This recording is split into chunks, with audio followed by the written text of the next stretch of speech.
للہ رب العالمین الملک الحق المبین والصلاة والسلام علی سیدنا و مولانا محمد طہ الامین وعلی آلہ و اصحابہ اجمعین ومن اتبعہم الی یوم الدین اما بعد فاعوذ باللہ من الشیطان الرجیم بسم اللہ الرحمن الرحیم ومن یشاقق الرسول من بعد ما تبین له الہدی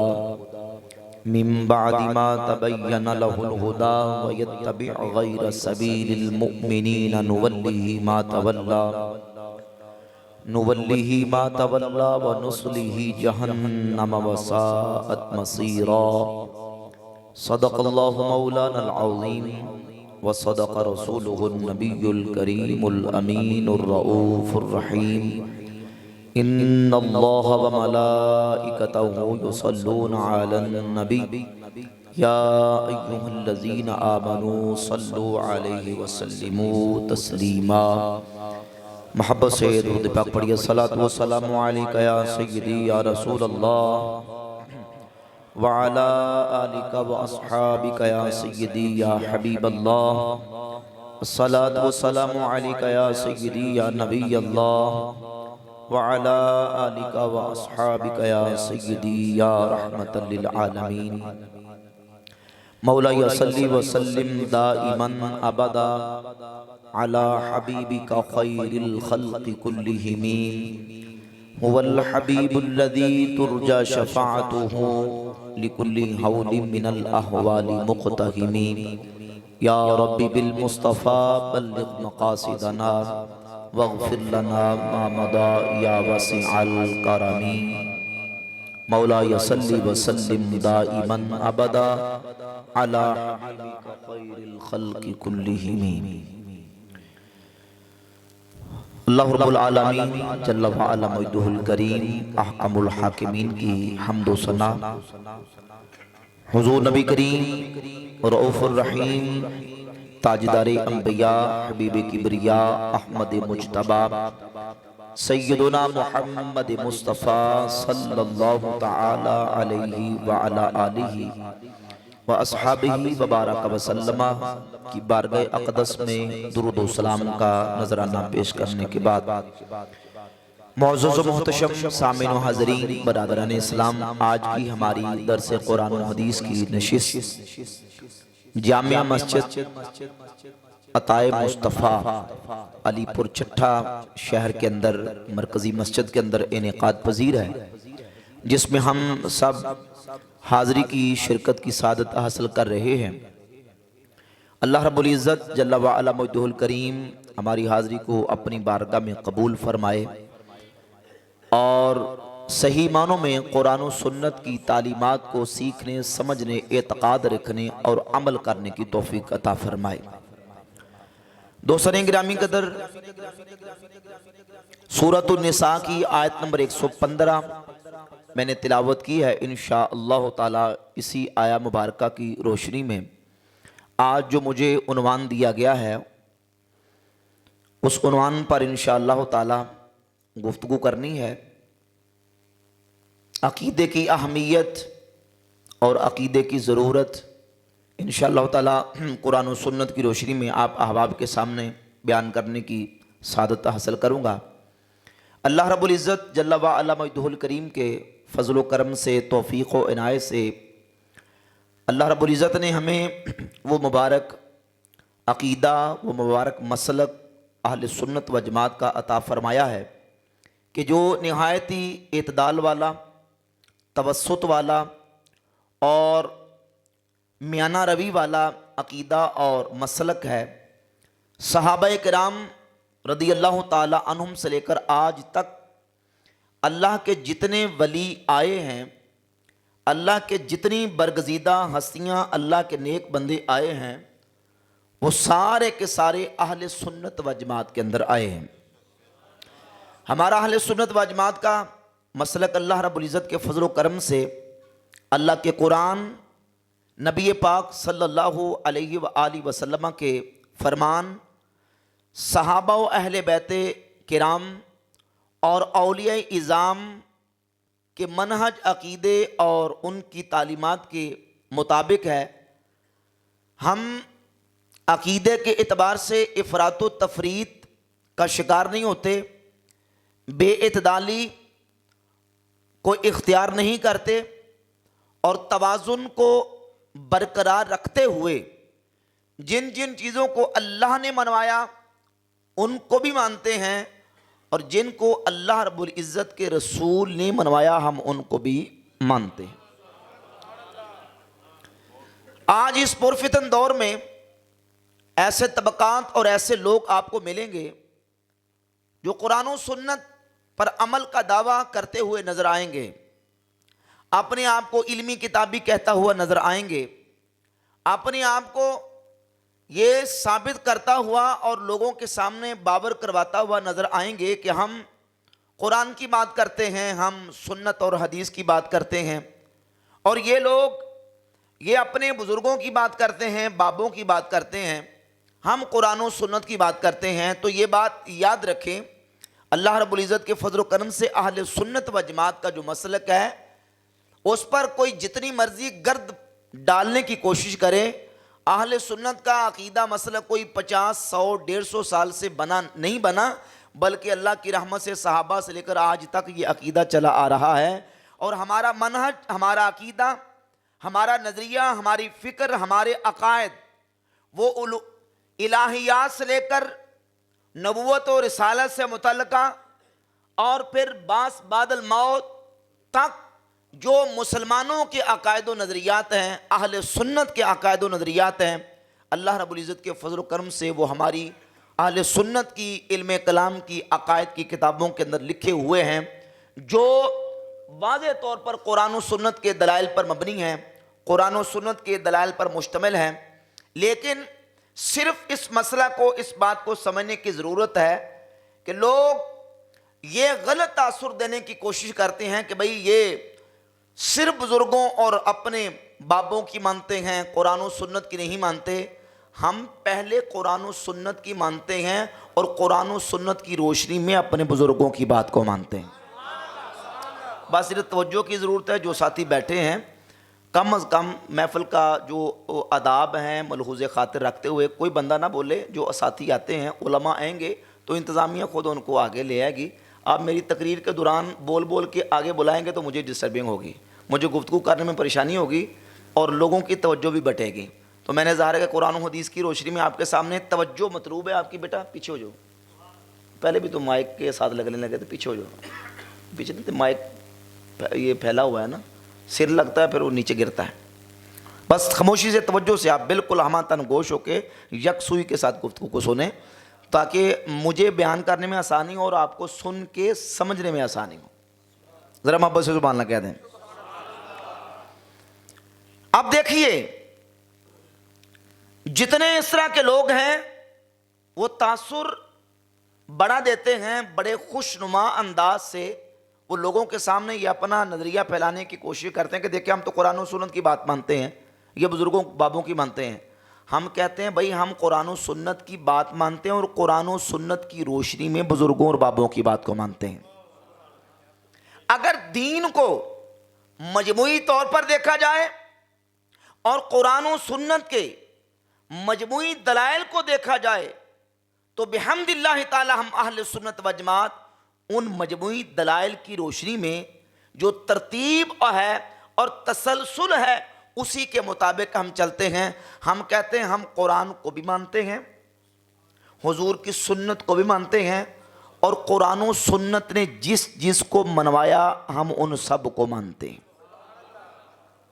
دیکھیے سورۃ النساء کی آیت نمبر 115 میں نے تلاوت کی۔ اللہ رب العزت ارشاد فرماتا ہے وَمَن يُشَاقِقِ الرَّسُولَ مِن بَعْدِ مَا تَبَيَّنَ لَهُ الْهُدَىٰ، اور ہدایت کا رستہ واضح ہو جانے کے بعد جو رسول کی مخالفت کرے، وَيَتَّبِعْ غَيْرَ سَبِيلِ الْمُؤْمِنِينَ، اور ایمان والوں کے رستے کو چھوڑ کر کسی اور رستے کی پیروی کرے، نُوَلِّهِ مَا تَوَلَّىٰ، ہم اسے اس کی حالت پر چھوڑ دیں گے، جدھر وہ پھرا ہم اسے ادھر پھیر دیں گے، وَنُصْلِهِ جہنم، اور ہم اسے جہنم پہنچائیں گے، وَسَاءَتْ مَصِيرًا، جو کہ پلٹنے کی بری جگہ ہے۔ جہنم کون جائے گا؟ جو رسول کی مخالفت کرے، اور دوسرا وَيَتَّبِعْ غَيْرَ سَبِيلِ الْمُؤْمِنِينَ، اور ایمان والوں کے رستے کو چھوڑ کر کسی اور رستے کی پیروی کرے۔ جو رسول کی مخالفت کرے وہ بھی جہنم میں جائے گا، اور جس رستے پر ایمان والے چلے آ رہے ہیں، جو ایمان والوں کا رستہ ہے، اس رستے کو چھوڑنے والا بھی قرآن کہتا ہے وہ جہنم میں جائے گا۔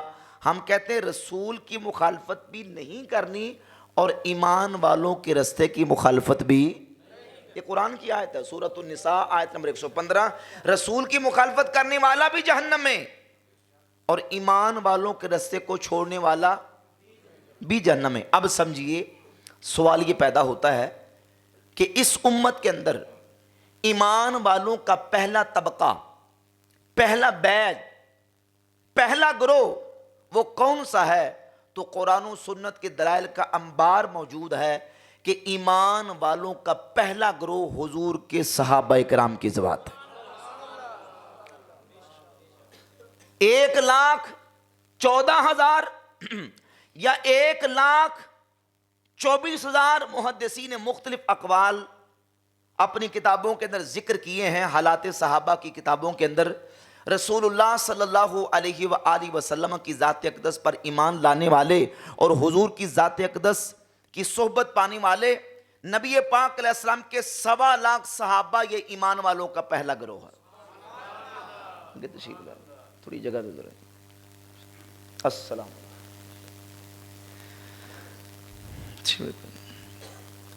تو ایمان والوں کا پہلا گروہ بولیے حضور کے، بولیے کون ہے؟ صحابہ۔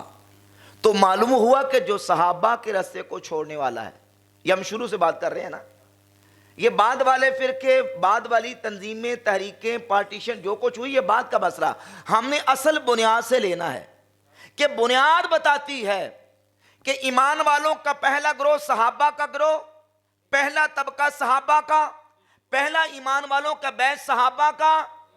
جو صحابہ کی مخالفت کرنے والا ہے وہ جنت میں نہیں جہنم میں جائے گا۔ جنت میں جانے کے لیے صحابہ کی پیروی کرنی پڑے گی۔ وَيَتَّبِعْ غَيْرَ سَبِيلِ الْمُؤْمِنِينَ، اللہ فرماتا جو ایمان والوں کے رستے کو چھوڑ کر کسی اور رستے کی پیروی کرے گا تو پھر ہم اسے اس کی حالت پہ چھوڑ دیں گے اور اسے جہنم پہنچائیں گے، جو کہ پلٹنے کی بری جگہ ہے۔ اب صحابہ کی مخالفت کرنے والا وہ جنتی ہو سکتا؟ کیونکہ صحابہ ایمان والے اور ایمان والوں کے رستے کو چھوڑنے والا قرآن کہتا ہے وہ جہنم میں جائے گا۔ صحابہ کے اندر اہل بیت بھی شامل۔ یہاں جب اب صحابہ کی بات کریں گے تو ظاہر ہے کہ جو صحابہ کے بالعموم فضائل ہیں اس کے اندر اہل بیت بھی شامل ہیں۔ ہاں البتہ اہل بیت کے بالخصوص جو فضائل ہیں وہ ان کے ذاتی خصائص ہیں، ان کے اپنے ذاتی فضائل ہیں۔ صحابہ کی جب بات آئے گی تو پہلا طبقہ ایمان والوں کا صحابہ کا، صحابہ کے بعد دوسرا طبقہ تابعین کا، تابعین کے بعد پھر تبع تابعین کا، اور یہ تسلسل چلتا رہے گا۔ اور ہر وہ عقیدہ، ہر وہ فکر، ہر وہ نظریہ، ہر وہ مسلک جو جس پر امت کا اجماع اور اتفاق ہو جائے اس پر چلنا ضروری ہوگا۔ جو اس کو چھوڑے گا وہ ایمان والوں کے رستے کو چھوڑنے والا ہے، اور جو ایمان والوں کے رستے کو چھوڑے گا وہ جہنم میں جائے گا، جنت میں جا سکتا نہیں۔ اب سمجھیے، قرآن مجید کی آیہ مبارکہ کی روشنی میں اور نبی پاک صلی اللہ علیہ وآلہ وسلم کی احادیث طیبات کی روشنی میں ہم نے دیکھنا ہے کہ اہل ایمان کا طریقہ اور نظریہ کیا ہے کہ شروع سے لے کر آج تک اہل ایمان قرآن کو بھی حجت مانتے ہیں، سنت مصطفیٰ کو بھی حجت مانتے ہیں۔ قرآن بھی دلیل ہے، سنت بھی دلیل ہے، امت کا اجماع اور اتفاق بھی دلیل اور حجت شرعی ہے۔ جو بھی مسئلہ جو بھی نظریہ اور عقیدہ ان سے ثابت ہوگا ان کو ماننا ضروری ہوگا، اور اس سے عدول و انحراف کرنے والا وہ صراط مستقیم پر ہو سکتا نہیں۔ قرآن نے جن کو منوایا ان کو بھی مانیں گے، اور حضور کی سنت نے جن کو منوایا ان کو بھی۔ قرآن و سنت نے جن کو منوایا، اب دیکھیے کن کن کو منوایا؟ صحابہ کو بھی منوایا، اہل بیت کو بھی منوایا، تابعین کو بھی منوایا، تبع تابعین کو بھی منوایا، اور مسلمانوں کی جماعت جس راستے پر ہے مسلمانوں کی اس جماعت کو بھی منوایا۔ میں آپ کے سامنے 3 احادیث بیان کروں گا۔ ایک حدیث المستدرک الصحیحین سے، امام حاکم اپنی کتاب المستدرک میں 318 نمبر پہلی جلد میں حدیث لے کے، سیدنا عبداللہ ابن عباس رضی اللہ تعالی عنہما اس حدیث کے راوی ہیں کہ رسول اللہ صلی اللہ علیہ وآلہ وسلم نے حجۃ الوداع کے موقع پر ایک خطبہ ارشاد فرمایا، اور فرمایا کہ لوگو میں تم میں 2 چیزیں چھوڑ کے جا رہا ہوں، اگر تم ان کو مضبوطی سے تھامے رکھو گے کبھی گمراہ نہیں ہوگے، کتاب اللہ و سنت نبیہ صلی اللہ علیہ وآلہ وسلم، ایک اللہ کی کتاب ہے اور دوسری اس کے نبی کی سنت ہے۔ ایک اللہ کی کتاب اور دوسری اس کے نبی کی سنت ہے۔ یہ حضور کا ایک خطبہ حجۃ الوداع کے موقع پر، اور پھر نبی پاک صلی اللہ علیہ وآلہ وسلم نے حجۃ الوداع سے فارغ ہو کے مدینہ طیبہ کی طرف آتے ہوئے مقام غدیر خم پر حضور نے دوسرا خطبہ دیا۔ صحیح مسلم کتاب المناقب 6225 نمبر حدیث ہے، سیدنا زید ابن ارقم رضی اللہ تعالیٰ عنہ صحابی رسول فرماتے ہیں کہ اللہ کے رسول صلی اللہ علیہ وآلہ وسلم نے خطبہ دیا کہ لوگوں میں تمہیں 2 باری چیزیں چھوڑ کے جا رہا ہوں، ایک اللہ کی کتاب، فرمایا کہ اس کو مضبوطی سے تھامے رکھنا، اذکرکم اللہ فی اہل بیتی، اور دوسری میری اہل بیت ہے، میں تمہیں اپنی اہل بیت کے بارے میں اللہ کا خوف دلاتا ہوں، میں تمہیں اپنی اہل بیت کے بارے میں اللہ کا خوف دلاتا ہوں، میں تمہیں اپنی اہل بیت کے بارے میں اللہ کا خوف دلاتا ہوں۔ حضور نے قرآن کو تھامنے کا حکم دیا، اہل بیت کے حقوق کو ادا کرنے، ان سے مودت و محبت رکھنے، اور نبی پاک علیہ السلام نے ان کے حقوق کو ادا کرنے کا حکم دیا۔ اب دوسرا خطبہ یہ ہے، اور رسول اللہ صلی اللہ علیہ وآلہ وسلم نے ایک تیسرا خطبہ دیا جامع ترمذی کے اندر کتاب الفتن 2165 نمبر حدیث ہے، سیدنا عمر فاروق رضی اللہ تعالیٰ عنہ اس حدیث کے راوی ہیں۔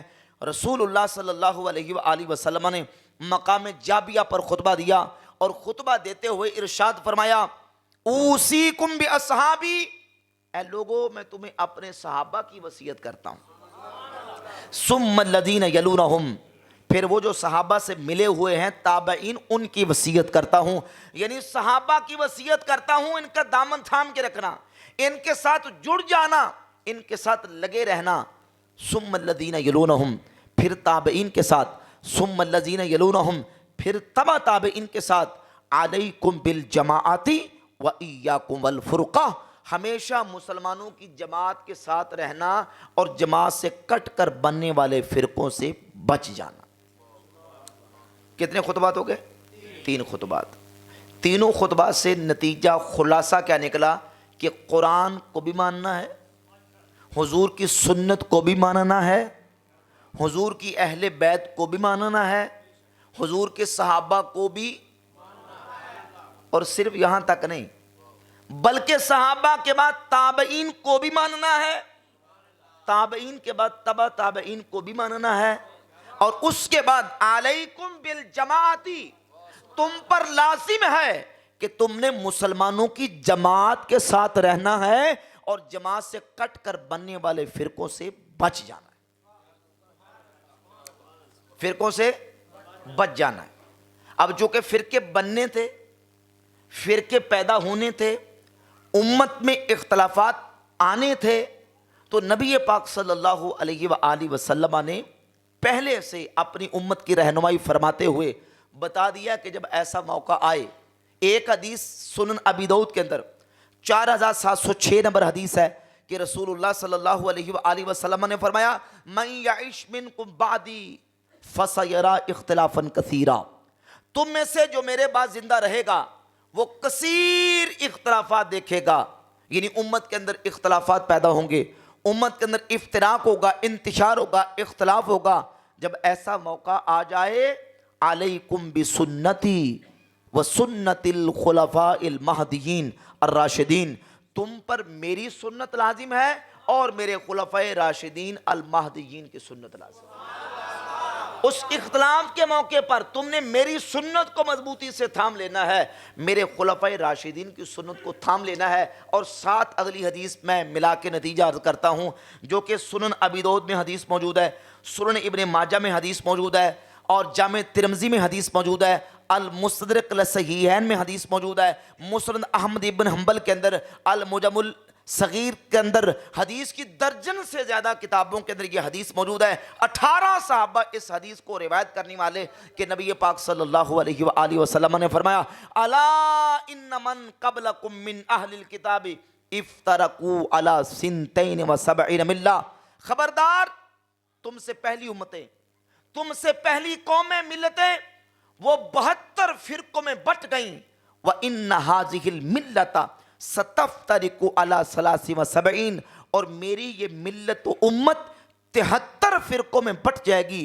72 فی النار وواحدۃ فی الجنہ، 72 جہنم میں جائیں گے اور ایک جنت میں جائے گا۔ جب نبی پاک علیہ الصلوۃ والسلام نے اتنی اہم بات صحابہ کے سامنے بیان کی تو صحابہ نے عرض کی، یا رسول اللہ صلی اللہ علیہ وسلم، وہ 72 تو جہنم میں جائیں گے اور ایک جنت میں جائے گا، حضور وہ ایک جنت میں جانے والا کون ہے؟ تو جامع ترمذی کے اندر امام ترمذی حدیث لے کے اور اس حدیث کو حسن قرار دیا۔ نبی پاک صلی اللہ علیہ وآلہ وسلم نے فرمایا، ما انا علیہ واصحابی۔ قرآن کی آیت سے حدیث میں لائی، حدیث کے ساتھ پھر حدیث، حدیث کے ساتھ پھر حدیث، اور حدیث سے ملاتے چلے جائیں۔ اللہ کے فضل و کرم سے قرآن و سنت کی روشنی میں اہل سنت و جماعت کے عقیدے کی صداقت و حقانیت واضح ہو جاتی ہے۔ میرے آقا کریم علیہ الصلوۃ والسلام نے فرمایا کہ ما انا علیہ و اصحابی، جو جنت میں جانے والا ہے وہ ہوگا جس پر میں ہوں اور میرے صحابہ ہیں، یعنی وہ جو میرے عقیدے طریقے اور میرے صحابہ کے عقیدے اور طریقے کے مطابق ہوگا۔ میں نے عرض کیا، صحابہ ایمان والوں کا پہلا بیج ہے، ایمان والوں کا پہلا طبقہ ہے۔ سورۃ النساء آیت نمبر 115، وَيَتَّبِعْ غَيْرَ سَبِيلِ الْمُؤْمِنِينَ، جو ایمان والوں کے رستے کو چھوڑے گا، اللہ فرماتا ہم اس کو چھوڑ دیں گے اس کے رستے پر اور اسے جہنم پہنچائیں گے۔ ایمان والوں کا پہلا طبقہ حضور کے صحابہ ہیں۔ اور جامع ترمذی کی حدیث کے اندر بھی نبی پاک علیہ الصلوۃ والسلام نے جہاں 73 فرقوں کی پیش گوئی فرمائی، 72 جہنم میں ایک جنت میں، تو فرمایا کہ جنت میں وہ ہوگا جو میرے اور میرے صحابہ کے طریقے اور عقیدے کے مطابق ہوگا۔ اس سے بھی نتیجہ یہی نکلا۔ اور جامع ترمذی کی 2165 نمبر حدیث، اوصیکم بصحابی، میں تمہیں اپنے صحابہ کی وصیت کرتا ہوں، نتیجہ صحابہ نکلے۔ ابو داؤد کی حدیث، علیکم بسنتی وسنت الخلفاء المہدیین الراشدین، میری سنت تم پر لازم ہے، میرے خلفاء راشدین کی سنت تم پر لازم ہے، نتیجہ صحابہ نکلا۔ ذرا ابو سے سبحان اللہ کہہ دیں بھئی، یہ ساری صحیح احادیث ہیں۔ ان احادیث صحیحہ سے صحابہ کی عظمت، صحابہ کی پیروی، صحابہ کی اتباع، صحابہ کے ساتھ جڑ جانا، صحابہ کے نقش قدم پر رہنا اور صحابہ سے محبت کرنا، صحابہ کے منہج اور طریقے پر رہنا ثابت ہوتا ہے۔ اور اللہ کے فضل و کرم سے اہل سنت و جماعت کو اہل سنت و جماعت کہتے ہی اس لیے ہیں کہ یہ نبی کی سنت والے، خلفائے راشدین کی سنت والے اور امت کی جماعت والے۔ علیکم بالجماعتی و ایاکم الفرقہ، حضور علیہ الصلوۃ والسلام نے فرمایا تم پر لازم ہے کہ تم نے جماعت کے ساتھ رہنا ہے اور جماعت سے کٹ کر بننے والے فرقوں سے بچ جانا۔ بولی فرقوں سے۔ اب میں نے اس حدیث کے حوالہ جات پیش کیے۔ ابو داؤد کے اندر، سنن ابی داؤد کے اندر جب یہ حدیث آئی تو صحابہ کرام رضی اللہ تعالی عنہم نے پوچھا، اس میں لفظ یہ ہیں، یا رسول اللہ صلی اللہ علیہ وسلم وہ جو ایک جنت میں جانے والا فرقہ ہوگا، ما ھذل واحدہ، حضور وہ ایک کون سا ہوگا؟ تو اللہ کے رسول صلی اللہ علیہ وآلہ وسلم کا فرمان ہے، فرمایا ہی الجماعت، وہ جماعت ہوگی۔ وہ کیا ہوگی؟ ہی الجماعت، وہ کیا ہوگی؟ جماعت ہوگی۔ احادیثوں کے ساتھ حدیثیں ملا کے میں آپ کے سامنے نتیجہ بیان کر رہا ہوں کہ مسلمانوں کی جماعت، صحابہ، تابعین، تبع تابعین اور مسلمانوں کے اجتماع اور اتفاق کے ساتھ رہنے والی جماعت جنت میں ہوگی، اور اللہ کے فضل و کرم سے وہ جماعت آج تک 15 صدیوں کے اندر جو چلی آ رہی ہے اس کا نام اہل سنت و جماعت ہے۔ اس کا نام کیا ہے؟ اہل سنت و جماعت۔ رسول اللہ علیہ السلام کی سنت والے، خلفائے راشدین کی سنت والے اور مسلمانوں کی جماعت والے اہل سنت و جماعت ہیں۔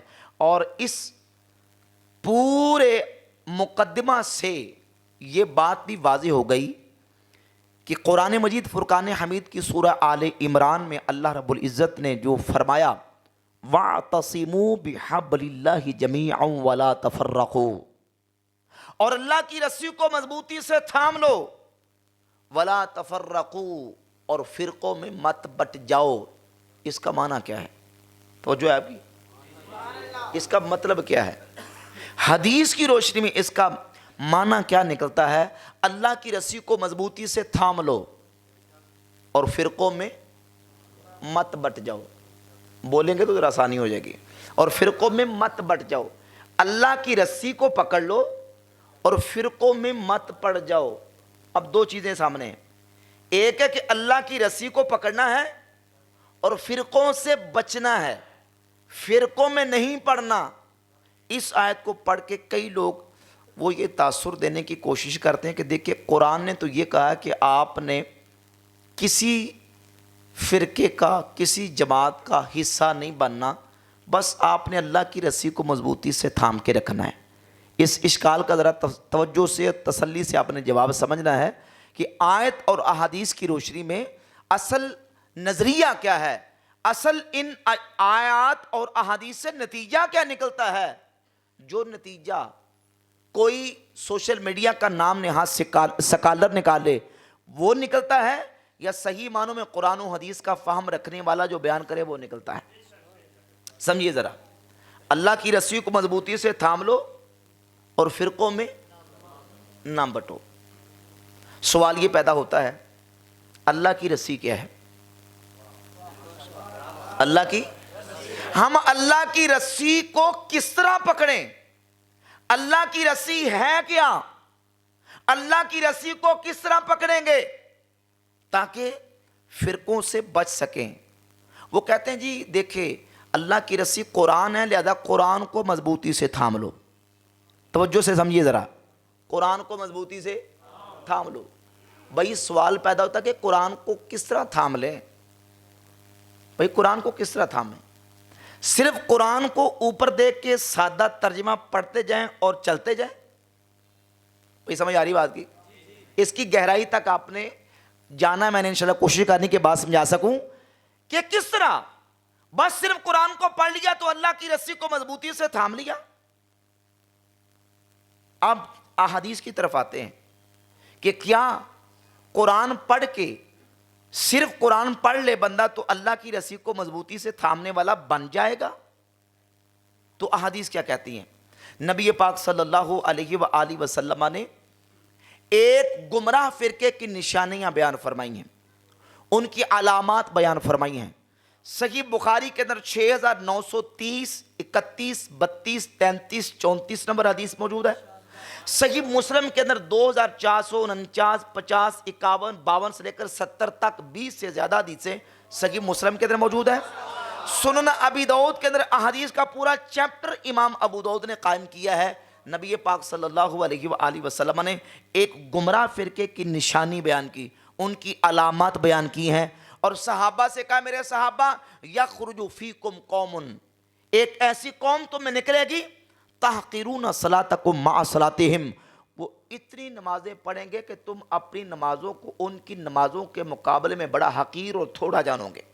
وَصِيَامَكُمْ مَعَ صِيَامِهِمْ، اپنے روزوں کو ان کے روزوں کے مقابلے میں حقیر جانو گے۔ وَعَمَلَكُمْ مَعَ عَمَلِهِمْ، اور اپنے اعمال کو ان کے اعمال کے مقابلے میں تھوڑا جانو گے۔ يَقْرَؤُونَ الْقُرْآنَ، وہ قرآن پڑھیں گے۔ يَقْرَؤُونَ الْقُرْآنَ، وہ قرآن پڑھیں گے۔ مسلم کے الفاظ ہے یتلون کتاب اللہ رتبا لینا، وہ اب قرآن کو زبانیں موڑ موڑ کے تر و تازہ کرنے کی پڑھنے کی کوشش کریں گے۔ اور ابو داؤد شریف میں الفاظ ہیں یدعون الی کتاب اللہ ولیسوا منہ فی شیء، وہ لوگوں کو قرآن کی طرف بلائیں گے پر قرآن کے ساتھ ان کا کچھ بھی تعلق نہ ہوگا۔ یقرؤون القرآن لا یجاوز حناجرہم، وہ قرآن پڑھیں گے لیکن قرآن ان کے حلق سے نیچے نہیں جائے گا۔ یمرقون من الدین مروق السہم من الرمیہ، وہ دین سے ایسے نکلے ہوئے ہوں گے جیسے تیر شکار کو لاگ کے پار نکل جاتا ہے۔ ان کا دین کے ساتھ کوئی تعلق نہیں ہوگا، وہ اسلام کے ساتھ ان کا کوئی تعلق نہیں ہوگا، لیکن قرآن اتنا پڑھیں گے۔ ابو داؤد کے الفاظ ہیں سنن کے، فرمایا لیست قراءتکم الی قراءتہم شیئا، صحابہ تم بھی قرآن پڑھتے ہو پر تمہارا قرآن پڑھنا ان کے مقابلے میں کچھ بھی نہ ہوگا۔ لا صیامکم الی صیامہم شیئا لا صلاتکم الی صلاتہم شیئا، تمہاری نمازیں ان کی نمازوں کے مقابلے میں کچھ نہ ہوں گی، تمہارے روزے ان کے روزوں کے مقابلے میں کچھ نہ ہوں گے، اور تمہارا قرآن پڑھنا ان کے قرآن پڑھنے کے مقابلے میں کچھ نہ ہوگا۔ اتنا قرآن پڑھیں گے۔ یتلون کتاب اللہ رتبا لینا، وہ قرآن کو زبانیں موڑ موڑ کے پڑھیں گے۔ یقرؤون القرآن، قرآن قرآن قرآن، اتنا قرآن پڑھیں گے لیکن قرآن ان کے حلق سے نیچے نہیں جائے گا۔ وَاعْتَصِمُوا بِحَبْلِ اللَّهِ جَمِيعًا، اللہ کی رسی کو مضبوطی سے تھام لو۔ کہتے ہیں اللہ کی رسی کو مضبوطی سے تھام لو یعنی قرآن پڑھو، فرقوں میں مت پڑ جاؤ۔ بھائی امت کے اندر سب سے پہلا جو فرقہ نکلا ہے نا وہ قرآن ہی پڑھتے تھے۔ اول بدعت حدثت فی الاسلام بدعت الخوارج والشیعہ، ابن تیمیہ نے مجموع الفتاوی میں لکھا کہ اسلام کے اندر جو سب سے پہلی بدعت نکلی ہے وہ خارجیوں کی اور شیعوں کی بدعت نکلی ہے، یعنی جو بدعات سب سے پہلے جاری ہوئیں ان میں سے سب سے پہلا بدعتی فرقہ خارجیوں کا تھا، جن کی اللہ کے رسول صلی اللہ علیہ وآلہ وسلم نے نشانیاں بیان کی، اور ان کی ایک نشانی یہ ہے کہ وہ قرآن بڑا پڑھیں گے۔ تو کیا قرآن پڑھ کے صرف انہوں نے اللہ کی رسی کو مضبوطی سے تھام لیا؟ بولو بھائی، سب سے پہلا فرقہ ہی وہ بنا تو جو ہے آپ کی بھائی سب سے پہلا فرقہ ہی وہ بنا۔ بخاری مسلم کی حدیثیں پڑھ کے میں نے آپ کو سنائی ہیں، نشانیاں رسول اللہ علیہ السلام نے ان کی بیان فرمائی ہیں کہ وہ قرآن پڑھیں گے۔ تو کیا صرف قرآن پڑھ کے انہوں نے اللہ کی رسی کو مضبوطی سے تھام لیا؟ بھائی سمجھ آ رہی کہ نہیں آ رہی؟ تو معلوم ہوا کہ صرف قرآن پڑھنے سے اللہ کی رسی کو مضبوطی سے تھامنا نہیں ثابت ہوگا، کیونکہ قرآن پڑھنے والے وہ بھی جو قرآن پڑھ کے اس کا مطلب غلط بیان کریں گے۔ جامع ترمذی کتاب التفسیر امام ترمذی حدیث لے کے آئے، نبی پاک صلی اللہ علیہ وآلہ وسلم نے فرمایا من قال فی القرآن بغیر علم فَلْيَتَبَوَّأْ مَقْعَدَهُ مِنَ النَّارِ، جس نے قرآن پڑھا اور اپنی رائے سے یا بغیر علم سے قرآن میں کوئی بات کی وہ اپنا ٹھکانہ جہنم میں بنا لے۔ من قال فی القرآن برأیہ فَلْيَتَبَوَّأْ مَقْعَدَهُ مِنَ النَّارِ، جو اپنی رائے سے قرآن میں کوئی بات کرے، جو بغیر علم کے قرآن میں کوئی بات کرے وہ اپنا ٹھکانہ جہنم میں بنا لے۔ تو اب بتائیے قرآن پڑھ کے وہ ہدایت تک پہنچے؟ خارجی قرآن ہی پڑھ رہے ہیں، بلکہ صحیح مسلم میں 93 نمبر حدیث ہے، یحییٰ بن یعمر تابعی کہتے ہیں کہ میں سیدنا عبداللہ ابن عمر رضی اللہ تعالیٰ عنہما صحابی رسول کے پاس گیا میرے ساتھی ساتھ، میں نے کہا ہمارے علاقے میں کچھ لوگ ایسے ہیں یقرؤون القرآن ویتکفرون العلم، وہ قرآن پڑھتے ہیں اور علم حاصل کرتے ہیں لیکن قرآن پڑھ کے بھی تقدیر کے منکر ہیں۔ تو عبداللہ ابن عمر کہتے ہیں کہ جا کے انہیں بتا دینا کہ میرا ان کے ساتھ کوئی تعلق، میں ان سے بری ذمہ ہوں. لیکن کرتے کیا تھے وہ؟ بھائی بولو نا. قرآن پڑھ یقرؤون القرآن ویتکفرون العلم، قرآن پڑھتے تھے اور علم حاصل کرتے تھے. یعنی ہمارے اس دور کے مطابق علمی کتاب بھی تھے، نام نہاد علمی کتابی تھے، لیکن مسلمانوں کا جو عقیدہ ہے تقدیر کے بارے میں اس کو ماننے کے لیے تیار ہے. تو کہا کہ وہ قرآن پڑھتے ہیں، علم حاصل کرتے ہیں، لیکن وہ تقدیر کے منکر ہے. تو حضرت عبداللہ ابن عمر رضی اللہ تعالیٰ عنہما نے فرمایا کہ ان کو جا کے کہہ دینا کہ میں ان سے بری ہوں، یعنی میرا ان کے ساتھ کوئی تعلق نہیں. صحیح مسلم میں 473 نمبر حدیث ہے. یزید الفقیر تابعی کہتے میرے اوپر خوارج کے کچھ عقائد کا اثر تھا، تو میں اپنے ساتھیوں سمیت مسجد نبی شریف کی حاضری کے لیے پہنچا. جب میں وہاں گیا تو دیکھا کہ ایک بزرگ، ایک بابا جی، ایک شیخ مسجد نبی شریف کے ایک ستون کے ساتھ ٹیک لگا کے بیٹھے تھے اور حدیث کا درس دے رہے تھے، اور وہ بیان کر رہے تھے کہ جہنمیوں کو جہنم سے نکالا جائے گا، جہنمیوں کو جہنم سے نکالا جائے گا.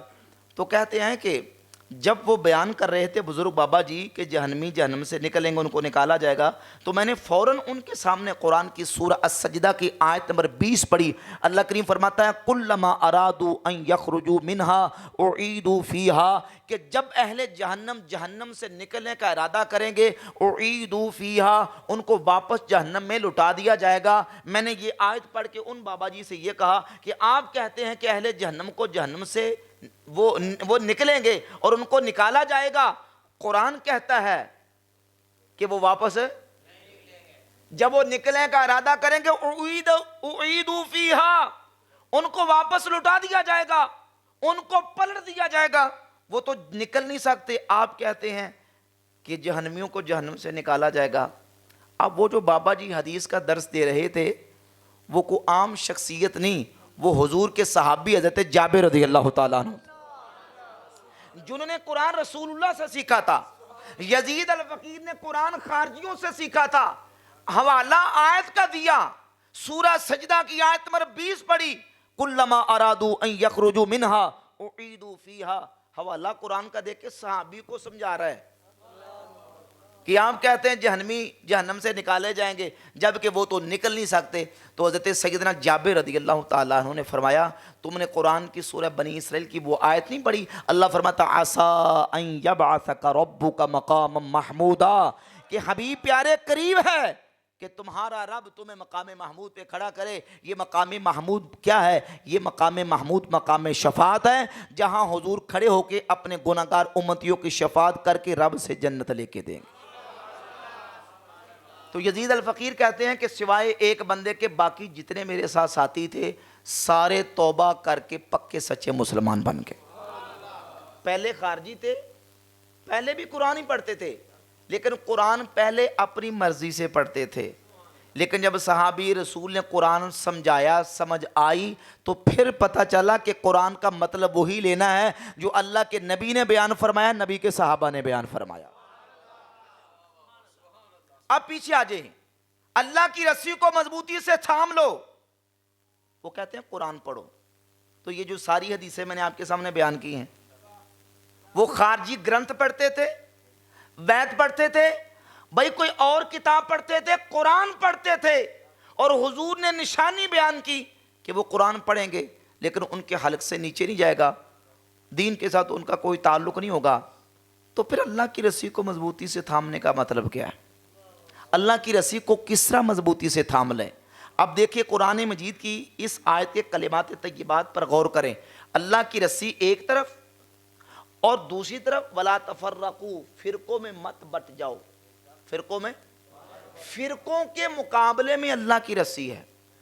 بھائی سمجھیے ذرا، فرقوں کے مقابلے میں اللہ کی رسی، فرقوں کے مقابلے میں اللہ کی رسی، اللہ کی رسی کے مقابلے میں فرقے آ رہے ہیں، اور فرقوں کے مقابلے میں اجتماع ہوتا ہے، اتفاق ہوتا ہے، اکٹھ ہوتا ہے، جماعت ہوتی ہے.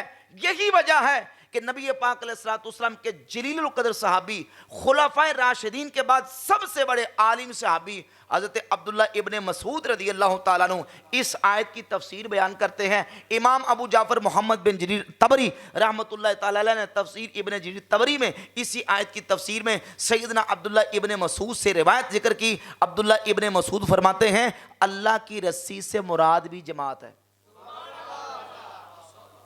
رسی سے مراد کیا ہے؟ اچھا، ساری حدیثیں نتیجہ کیا نکل رہا ہے؟ جماعت کا نتیجہ کیا نکل رہا ہے؟ 73 فرقے 72 جنت میں، ایک جنت میں حضور وہ ایک کون سا ہے؟ فرمائے ہی الجماعت ہو، وہ کیا ہے؟ اللہ کی رسی کو مضبوطی سے تھام لو، فرقوں میں مت بٹ جاؤ۔ اللہ کی رسی کیا ہے؟ عبداللہ بن مسعود فرماتے ہیں جماعت۔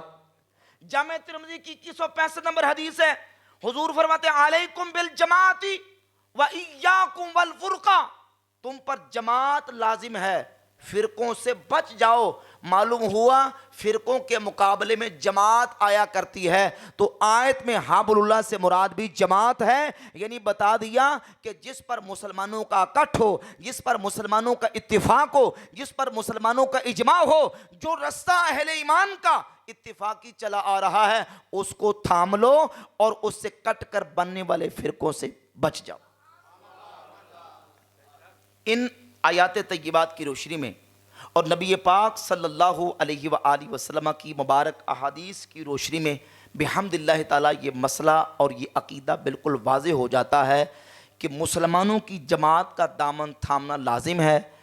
صحابہ، پھر تابعین، پھر تبع تابعین اور امت کی جماعت جس رستے پر چلی آ رہی ہے اسی کو فالو کریں گے، اسی کو لے کے چلیں گے، اور بحمد اللہ تعالیٰ اللہ کے فضل و کرم سے یہ اللہ رب العزت نے اہل سنت و جماعت کو شرف بخشا ہے کہ مسلمانوں کی وہ جماعت جو صحابہ سے لے کر آج تک اللہ کے ولیوں سے نقل ہوتی ہم تک پہنچی ہے، اس کا نام اہل سنت و جماعت ہے۔ حضور غوث پاک سرکار رضی اللہ تعالیٰ عنہ طالبین شریف میں جہاں 73 فرقوں کی تقسیم بیان کی تو صفحہ نمبر 175 پہ لکھتے ہیں وَأَمَّا الْفِرْقَةُ النَّاجِيَةُ فَهِيَ أَهْلُ السُّنَّةِ وَالْجَمَاعَةِ، فرماتے ہیں نجات پانے والی جماعت اہل سنت و جماعت ہے۔ حضرت مجدد الف ثانی امام ربانی رحمۃ اللہ تعالی علیہ مکتوبہ شریف میں فرماتے ہیں کہ طریق النجاتی مطابقت اہل سنت والجماعت کثرهم اللہ سبحانہ فی الاقوال والافعال وفی الاصول والفروع فانہ الفرقۃ الناجیہ وما سواهم من الفرق فهم فی مارد الزوال وشرف الہلاک علمہ اليوم احد اولم یعلم اما فی الغد فیعلمہ کل احد ولا ینفع، فرماتے ہیں نجات کا رستہ اہل سنت و جماعت کی پیروی ہے۔ فرماتے ہیں آج کو جانے یا نہ جانے، اما فی الغد کل قیامت کے دن فیعلمہ کل احد ولا ینفع، فرماتے ہیں قیامت کو سب کو پتہ چل جائے گا پر قیامت کو پتہ چل گیا تو فائدہ اما فی الغد فیعلمہ کل احد ولا ینفع، فرماتے ہیں فائدہ نہیں ہوگا۔ اور پھر اللہ کی بارگاہ میں دعا کی اللہم نبہنا قبل ان ینبہنا الموت، یا اللہ اس سے پہلے کہ موت آ کے آنکھیں کھول دے، موت کے آنے سے پہلے ہمیں یقین کامل ہو جائے کہ اللہ نے حق و صداقت اہل سنت و جماعت کو عطا فرمائے۔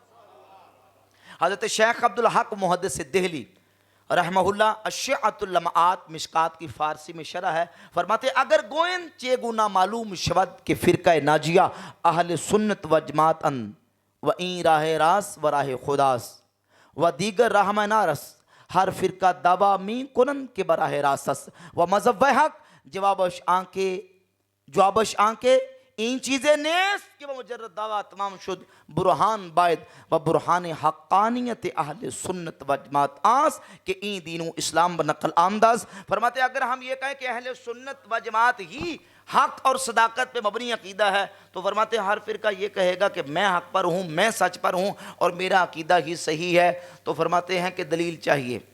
کیا چاہیے؟ دلیل چاہیے۔ فرماتے کوئی اپنے عقیدے کے سچا اور صحیح ہونے پر کوئی دلیل پیش کرے گا، کوئی دلیل پیش کرے گا۔ برہان حقانیت اہل سنت و جماعت آت، فرماتے اہل سنت و جماعت کے پاس اپنے حق ہونے کی دلیل یہ ہے کہ یہ عقیدہ اللہ کے ولیوں سے نقل ہوتا رہا، اور فرماتے ہیں بمجرد عقل و آوا فی نیس، محض مجرد عقل سے سوچ کے میں نے یہ بات نہیں کر دی، بلکہ تواتر سے اولیاء اللہ کے حالات زندگی اور ان کے اخبار و احوال سے معلوم ہوا، اور پوری اسلام کی ہسٹری کو میں نے چھان ڈالا۔ فرماتے صحابہ سے لے کر آج تک اللہ کے جتنے نیک بندے آئے ہیں، بریں اعتقاد ببرین طریقہ بودا ان، اسی عقیدے پر آئے ہیں، اسی طریقے پر آئے ہیں، جو قرآن کو بھی مانتے ہیں، حضور کی سنت کو مانتے ہیں، صحابہ کو مانتے ہیں، اہل بیت کو مانتے ہیں، تابعین کو مانتے ہیں، تبا تابعین کو مانتے ہیں، اللہ کے سارے ولیوں کو مانتے ہیں۔ اچھا وہ کون ہے؟ بولیے بھائی، میں نے شروع سے مقدمہ آپ کے سامنے بیان کیا، جس کو اللہ منوائے گا اس کو بھی مانیں گے، جس کو اللہ کے رسول منوائیں گے ان کو بھی۔ اچھا کچھ لوگ وہ کہتے ہیں ہم بھی مانتے ہیں، توجہ کیجئے، کہتے ہیں ہم بھی مانتے ہیں، لیکن وہ دعویٰ ضرور کرتے ہیں، دعوے کے مطابق ان کا عمل نہیں ہوتا، کیونکہ وہ اپنی مرضی کی شخصیات کو مانتے ہیں، اپنی خواہشات کے مطابق۔ کئی وہ ہیں وہ کہتے ہیں ہم صحابہ کو مانتے ہیں جی، اور کئی وہ ہیں جو کہتے ہیں بس قرآن اور اہل بیت کو بس ہم یہی مانتے ہیں۔ ہم کہتے ہیں یہ تو اپنی خواہشات کے مطابق تم نے شخصیات متعین مقرر کر لیں، رب رسول کی مرضی کیا ہے؟ ہم نے اللہ اور اس کے رسول کے منوانے سے ماننا ہے، جن کو اللہ اور اس کے رسول نے منوایا۔ کیا حضور نے صرف اہل بیت کو منوایا؟ بھائی بولیں، کیا حضور نے صرف صحابہ کو منوایا؟ بھائی حضور نے قرآن کو منوایا، سنت کو منوایا، صحابہ کو منوایا، اہل بیت کو منوایا۔ اچھا صرف صحابہ اہل بیت کو ہی منوایا؟ بلکہ حضور نے تابعین کو منوایا۔ صحیح حدیث میں نے جامع ترمذی کتاب الفتن 2165 پڑھی، حضور فرماتے علیکم اوصیکم باصحابی، میرے صحابہ کے ساتھ جڑ جاؤ، ثم الذین یلونہم، پھر وہ جو صحابہ سے ملنے والے تابعین ان کے ساتھ جڑ جاؤ، ثم الذین یلونہم، پھر تابعین کے ساتھ ملے ہوئے تبع تابعین ان کے ساتھ جڑ جاؤ۔ حضور علیہ الصلوۃ والسلام نے صرف اہل بیت کو نہیں منوایا، صرف صحابہ کو نہیں منوایا، صحابہ کو بھی منوایا، اہل بیت کو بھی منوایا، صحابہ کے بعد تابعین کو بھی منوایا، تبع تابعین کو بھی منوایا، اور اگے علیکم بالجماعتی، جماعت کو منوایا کہ جس پر امت کا اکٹھ ہو جائے، جماعت جس پر جس عقیدے پر ہو، جس نظریے پر ہو، جس فکر پر ہو، جس منہج پر ہو، علیکم بالجماعتی، تم پر لازم ہے کہ جماعت کے ساتھ رہو، وَإِيَّاكُمْ وَالْفُرْقَةَ، اور فرقوں سے بچ جاؤ۔ 15ویں صدی میں نکلنے والے فرقے جماعت کو تانا دیتے ہیں کہ یہ فرقہ باز ہیں۔ بھائی توجہ آپ کی، 15ویں صدی میں نکلنے والے چھوٹے چھوٹے فرقے وہ اہل سنت و جماعت کو یہ تانا دیتے ہیں کہ یہ سنی لوگ فرقہ پرست ہیں، فرقوں کی بات کرتے ہیں۔ ہاں ہم کہتے ہیں ہم ایسے فرقوں کا رد کرتے ہیں جو جماعت سے چھوڑنے والے ہیں۔ ہم اللہ کے فضل و کرم سے امت سے کٹنے والے نہیں، ہم تو امت کا جو سواد اعظم اور عظیم جماعت چلی آ رہی ہے، ہم اس اہل سنت و جماعت کے ساتھ ہیں۔ یہی حق عقیدہ ہے، یہی سچ عقیدہ ہے، اور اللہ رب العزت نے حقانیت و صداقت اہل سنت و جماعت کو عطا فرمائی ہے۔ بحمد اللہ تعالیٰ میں نے آپ کے سامنے قرآن مجید کی آیات طیبات اور نبی پاک صلی اللہ علیہ وآلہ وسلم کی احادیث صحیحہ کی روشنی میں اہل سنت و جماعت کے عقیدے کی سچائی، حقانیت اور صداقت کا بیان کیا ہے۔ اللہ رب العزت ہمیں صحیح معنوں میں قرآن و سنت کو سمجھنے، اعتقاد رکھنے اور عمل کرنے کی توفیق عطا فرمائے۔ جس طرح مجھے کہا گیا تھا، بیان میں نے اپنے مخصوص وقت کے اندر اپنی بات مکمل کر دی ہے۔ اب سامعین دوست احباب جو بیٹھے ہیں، میری گفتگو سے متعلق کوئی سوال کسی دوست نے کرنا ہے تو وہ کر سکتے ہیں، اگر مجھے جواب آتا ہوگا تو انشاءاللہ میں آپ کے سامنے عرض کر دوں۔ کوئی دوست سوال کرنا چاہتا تو کر سکتے ہیں میری گفتگو سے متعلق۔ ہاں جی، بعد میں دروازہ کھولے گا نا تو کئی دروازے پہ آ جاتے ہیں جی، ایک سوال رہ گیا تو بعد میں نہیں، اور رستے میں جاتے جاتے سوال کا جواب نہیں ہو سکتا نا، سوال کا جواب ظاہر ہے کہ اس کے لیے بالکل ماحول چاہیے، اور اچھا ماحول ہو تو پھر وہاں بات ہو سکتی ہے۔ سوال جاتے جاتے سوال کا جواب نہیں ہو سکتا، سوال ہو سکتا جواب نہیں ہو سکتا۔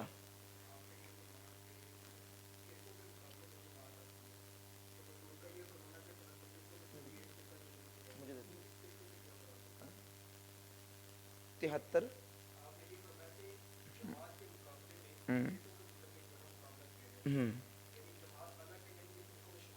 نہیں، وہ اس طرح نہیں، میں نے یہ کہا کہ جماعت سے کٹ کر بننے والے فرقے، جماعت سے جو حدیث ہے، حدیث کے اندر یہ ہے کہ 73 فرقے ہوں گے. کتنے ہوں گے؟ 70 تاریخو، حدیث کے اندر 70 تاریخو، افترق یفترق، افتراق کا معنی فرقوں میں بٹ جانا، اور سین فعل مضارع پر آ جائے تو وہ مستقبل قریب کا معنی دیتی ہے. معنی یہ ہے کہ ان قریب میری امت 73 فرقوں میں بٹ جائے گی. کتنے فرقوں میں؟ یعنی کل ٹوٹل 73 فرقے ہوں گے، اور ان میں سے 72 فی النار، 72 فرقے جہنم میں جائیں گے، اور ان 73 میں سے ایک فرقہ جنت میں جائے گا. اور وہ جو ایک فرقہ جنت میں جائے گا، صحابہ نے پوچھا حضور وہ ایک جو فرقہ جنت میں جائے گا وہ کون ہوگا؟ تو نبی پاک علیہ السلام نے فرمایا ہی الجماعت ہو، یعنی وہ جماعت کی صورت میں ہوگا. وہ کیا ہوگا؟ جماعت کی صورت میں ہوگا. مسلمانوں کا عظیم کرو سواد اعظم. ٹھیک ہے، تو جو جماعت کو چھوڑ کے بننے والے فرقے ہیں ان سے بچنے کا حکم ہے. جی بعض لوگ ہر قسم کے بندے سے ملاقات کرتے ہیں، ملتے جلتے ہیں، غیبت بزدل سے، اور جب ان سے بات کی جائے تو کہتے ہیں کہ ہم نے تو صرف کسی وجہ سے ملاقات کی ہے، کہ ذاتی کام کی وجہ سے یا دیگر وجوہات کی وجہ سے ہم نے کون سا ان کا بھی نظریہ اپنا لیا. تو اس سلسلہ میں آپ کیا کہیں گے؟ دیکھیں نظریہ اپنا لے تو پھر تو ظاہر ہے کہ وہ خطرناک کام ہو جائے گا نا. البتہ بدعقیدہ بد مذہب ایسا شخص، بالخصوص جس کی بدعت اور گمراہی متعدی ہے، آگے پھیلتی ہے، یا اس کی وجہ سے ایک مسلمان جو ہے وہ گمراہ ہوگا، اپنے عقائد سے جو ہے وہ دور چلا جائے گا، تو ایسے گمراہ شخص کی صحبت اختیار کرنا اور اس سے ملنا یہ قطعاً جائز نہیں. ہم نماز میں روزانہ وطروں میں دعا کرتے ہیں، دعائے قنوت، وَنَخْلَعُ وَنَتْرُكُ مَن يَفْجُرُكَ. معنی کیا ہے؟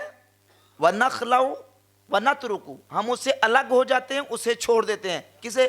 مَن يَفْجُرُكَ، یا اللہ جو تیری نافرمانی کرتا ہے، جو نافرمانی کرنے والا ہے اس سے ہم الگ ہو جاتے ہیں، اس کو چھوڑ دیتے ہیں. یہ زبان سے کہتے ہیں، عملاً بھی چھوڑتے ہیں کہ نہیں چھوڑتے؟ عملاً بھی اس سے الگ ہوتے ہیں کہ نہیں ہوتے؟ تو عملاً اس سے الگ ہونا کیا ہے؟ ضروری ہے.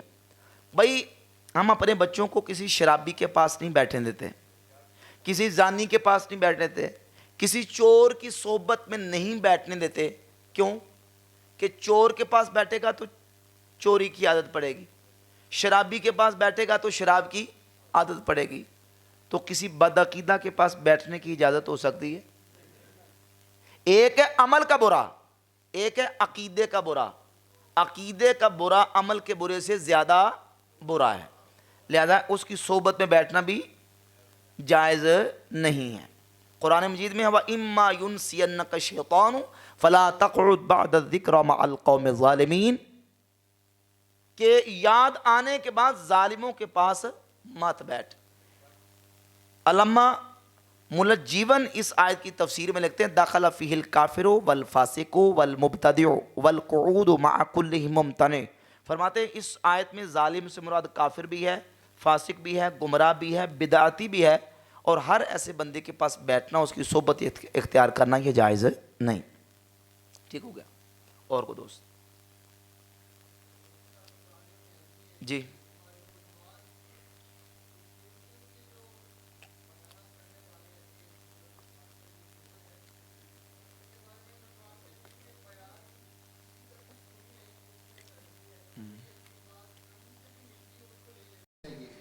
جب وہ بد عقیدہ لوگوں کے بیانات سنتے ہیں تو پھر ان کا بھی وہ جو ہے نا اللہ حافظ ہو جاتا ہے. ایسی نوجوانوں کو آپ کیا تعلیم فرمانا چاہیں گے؟ اور ان کے پیچھے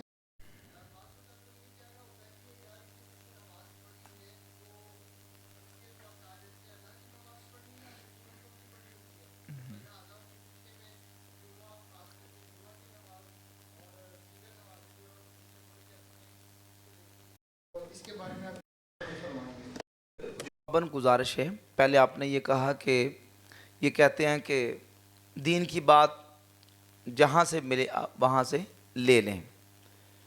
تو اس کا جواب یہ ہے، ایک ہے دین سیکھنے کے لیے کسی کے پاس جانا، کسی بد عقیدہ کے پاس، تو کسی بد عقیدہ سے دین لینے کی اجازت نہیں ہے۔ صحیح مسلم میں حدیث ہے، حدیث نمبر 16، نبی پاک صلی اللہ علیہ وآلہ وسلم نے فرمایا کہ ایسے لوگ پیدا ہوں گے کہ یأتونکم من الاحادیث، جو تمہارے پاس ایسی احادیث بیان کریں گے، لے کے آئیں گے، بما لم تسمعوا انتم ولا آباؤکم، کہ وہ حدیثیں تم نے اور تمہارے آباء و اجداد نے کبھی سنی تک نہیں ہوں گی۔ جب ایسے لوگ آئیں، ایاکم و ایاہم، ان سے بچو، ان سے دور رہو، لا یدلونکم ولا یفتنونکم، کہیں وہ تمہیں گمراہ نہ کر دیں، کہیں وہ تمہیں فتنے میں مبتلا نہ کر دیں۔ یہ حضور نبی پاک علیہ السلام کی حدیث ہے، صحیح مسلم کی حدیث نمبر 16، کہ ایسے لوگوں سے کیا کرو؟ بچو، وہ کہیں تمہیں گمراہ نہ کر دیں، لا یدلونکم ولا یفتنونکم، کہیں وہ تمہیں فتنے میں مبتلا نہ کر دیں، تمہیں گمراہ نہ کر دیں۔ اب سمجھیے، مطلب یہ ہے کہ وہ لوگ ایسی حدیثیں بیان کریں گے، یا تو جھوٹی اپنی طرف سے بیان کر دیں گے، جھوٹی حدیثیں، یا حدیث تو بیان کریں گے لیکن یحرفون معانیہ و تاویلہ، حدیث بیان کر کے اس کے معنی میں اور اس کے مطلب میں تحریف کریں گے، اس کا غلط مطلب بیان کریں گے۔ ایک عام سادہ بندہ جو قرآن و حدیث کا علم نہیں رکھتا، اس کے سامنے جب کوئی بندہ بیان کرے گا، دیکھیں فلاں کتاب کے اندر فلاں نمبر حدیث موجود ہے، اور یہ نہیں پتا کہ اس کا معنی مطلب بیان کرتے ہوئے کتنی بریکٹیں لگا کے، کتنی اپنی طرف سے پچریں لگا کے اس کا مطلب الٹا پیش کرنے کی کوشش کی گئی ہے۔ یہ عام بندہ سمجھ سکتا ہے؟ سارا دن پرچون کی دکان پہ گاہکوں سے جو نا وہ سارا دن نپٹنے والا بندہ یہ سمجھ لے گا؟ سارا دن تندور پہ نان بائی روٹیاں لگانے والا وہ کسی کا لیکچر سن کے بس اسی پر سمجھ جائے گا کہ وہ کس جگہ پہ ڈنڈی مار رہا ہے؟ میں بولا نا جی، نہیں سمجھ سکتا نا، تو نتیجہ یہ ہوگا کہ پھر وہ اس کو گمراہ کر دے گا۔ پھر دوسری بات یہ کہ یہ جو علم ہے یہ دین ہے، ہمیں یہ دین کا علم کسی گمراہ شخص سے لینے کی اجازت ہے۔ صحیح مسلم ہی کے اندر امام مسلم رحمۃ اللہ تعالی علیہ مقدمہ میں روایت نمبر 26 لے کے آئے، امام محمد ابن سیرین رحمۃ اللہ علیہ جو کہ تابعی ہیں، حضرت سیدنا عبداللہ ابن عمر کے، حضرت ابو ہریرہ کے، سیدنا انس ابن مالک کے شاگرد ہیں اور حضرت ابو ہریرہ کے شاگرد ہیں، وہ فرماتے ہیں کہ ان ھذا العلم دین فانظروا امن تاخذون دینکم، یہ علم دین ہے، تم یہ دیکھو کہ اپنا دین کہاں سے لے رہے ہو۔ کسی بد عقیدہ سے دین کی بات لینے کی اجازت نہیں ہے۔ ورنہ ابھی خارجیوں کے بارے میں جو احادیث میں نے پڑھ کے آپ کو سنائی ہیں، تو خارجی قرآن نہیں پڑھتے تھے، بولیے، بلکہ بخاری کے اندر یقولون من قول خیر البریہ، یا دوسری حدیث میں یقولون من خیر قول البریہ، وہ قرآن بھی پڑھیں گے، حدیثیں بھی پڑھیں گے، لیکن قرآن ان کے حلق سے نیچے نہیں جائے گا۔ تو قرآن حدیث پڑھنے کے باوجود بھی وہ صحیح مطلب نہ سمجھنے کی وجہ سے گمراہ ہوئے، لہذا ایسے گمراہوں سے دین کا علم لینے کی شرعاً اجازت نہیں ہے۔ باقی رہ گئی آپ کی بات یہ کہ ہمارے نوجوان بعض کہہ دیتے ہیں کہ نماز تو اپنی پڑھنی ہے۔ بھائی نماز تو اپنی پڑھنی ہے، لیکن یہ دیکھو کہ پڑھنی کس کے پیچھے ہے۔ اچھا چلیں، ایسے نوجوان سے میں یہ کہتا ہوں کہ نماز تو اپنی پڑھنی ہے، ایسا امام جس کا وضو ٹوٹا ہوا ہو، بے وضو امام کے پیچھے آپ نماز پڑھ لیں گے؟ بولو نا بھی، کوئی بے وضو امام کے پیچھے نماز پڑھنے کی جرت کرے گا؟ کیوں؟ کیونکہ بے وضو کا اپنی ہی نماز نہیں۔ جب اس کی اپنی ہی نماز نہیں تو اس کے پیچھے کسی کی کیا ہوگی؟ جب بے وضو کے پیچھے نماز پڑھنے کی، جس کا وضو درست نہ ہو اس کے پیچھے نماز نہیں پڑھتے، تو جس کا عقیدہ درست نہ ہو، جس کا ایمان درست نہ ہو، اس کے پیچھے بھی نماز پڑھنے کی اجازت نہیں ہے۔ بلکہ صحیح بخاری کے اندر حدیث موجود ہے کہ نبی پاک صلی اللہ علیہ وسلم کی حدیث کا مفہوم ہے کہ جو مدینہ میں گمراہی بدعت ایجاد کرے گا، اللہ تعالیٰ نہ اس کے نفل کو قبول کرتا ہے نہ اس کے فرض کو قبول کرتا ہے، اس کا نفل بھی برباد ہے، اس کا فرض بھی برباد ہے۔ جس کی اپنی نماز قبول نہیں، اس کے پیچھے کسی کی نماز بھی درست نہیں ہو سکتی۔ اور دیگر اور احادیث پہ موجود ہیں کہ حدیث کا مضمون یہ ہے کہ فرمایا کہ تمہارا امام تمہارے اور تمہارے رب کے درمیان تمہارا نمائندہ ہے۔